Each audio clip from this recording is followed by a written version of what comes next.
या प्रयास के बाद निष्क्रियता भी सहजता में अप्रयास में ले जा सकती है?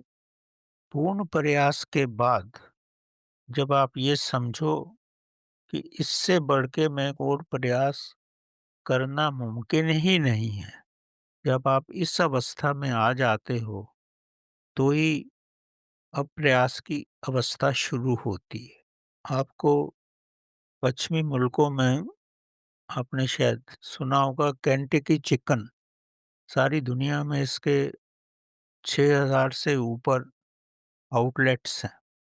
मैं पिछले दिनों उसकी लाइफ हिस्ट्री पढ़ रहा था, तो एक बड़े साधारण परिवार में ये बालक हुआ। 14-15 साल का था, ज़्यादा पढ़ाई नहीं कर सका, किसी होटल में नौकरी करता था, वहाँ से भी इसको निकाल दिए, फिर दूसरी जगह काम करने लगा। पर इसकी इच्छा थी कि मैं करोड़पति बनूँ, बहुत धन कमाऊँ, पर ये कुकिंग में बड़ा एक्सपर्ट था।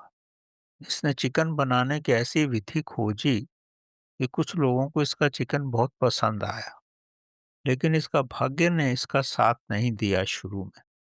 जिस होटल में ये काम करता था, उस होटल में आग लग गई। बड़ा परेशान हुआ, फिर अपनी माँ के पास गया। माँ ने बोला, "कोई नहीं, दूसरी जगह काम कर, परमात्मा कुछ ना कुछ मदद करेगा ही।" दूसरी जगह काम किया, वहाँ भी सक्सेस नहीं मिली इसको। फिर परमात्मा ने इसको एक रास्ता दिखाया कि घर में ही चिकन बना कर के लोगों के घर में जाके बेचने लगा ये, और कुछ लोगों को बहुत पसंद आने लगा इसका चिकन। इस तरह ये 40-50 साल का हो गया।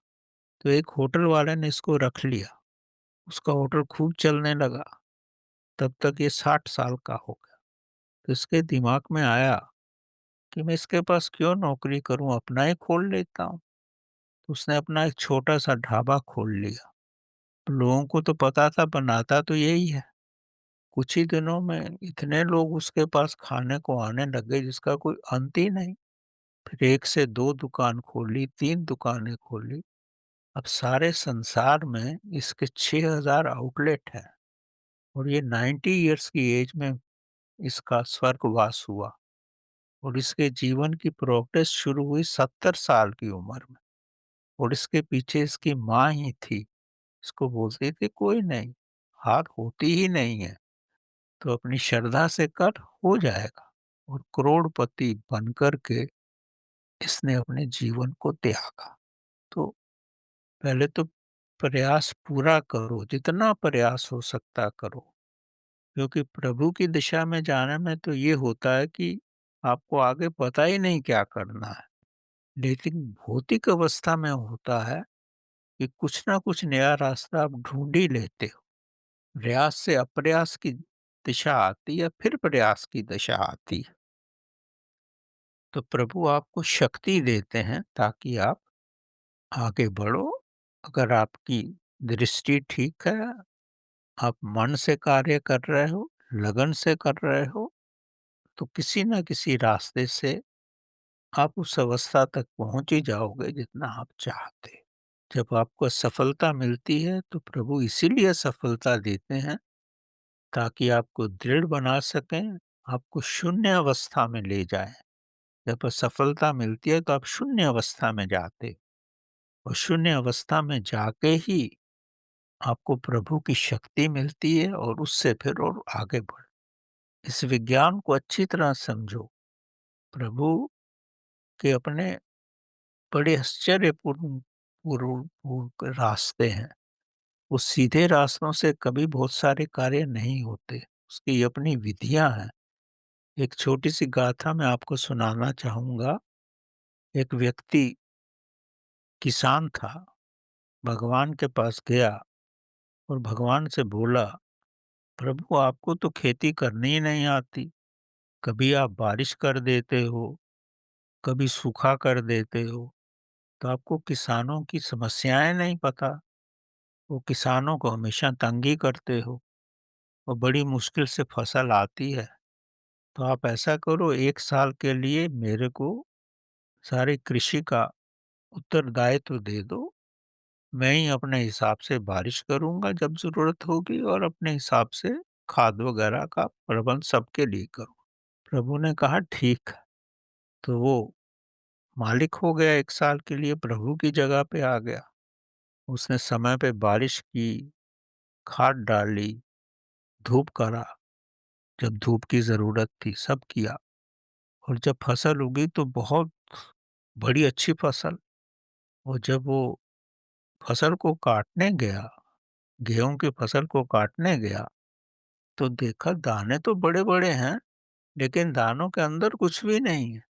वो प्रभु के पास गया, ये क्या है? सब तो मैं ठीक किया। तो प्रभु ने बोला, तूने पानी भी वक़्त पे दिया, खाद भी दी, धूप भी दी, पर पौधों को कष्ट नहीं दिया।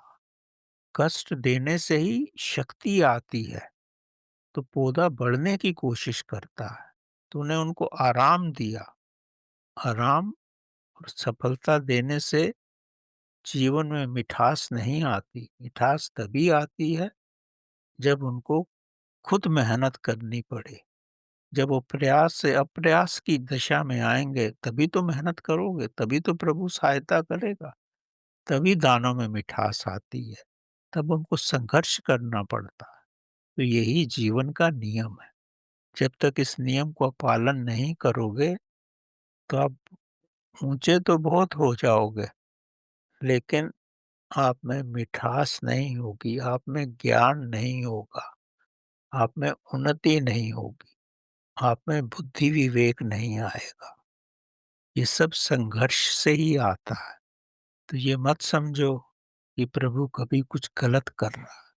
वो सिर्फ़ आपको ऊँचा उठाने के लिए ही उसकी ये भिन्न-भिन्न प्रकार की विधियाँ हैं, और थोड़े समय में सब ठीक हो जाता है, दूसरी परिस्थिति आ जाती।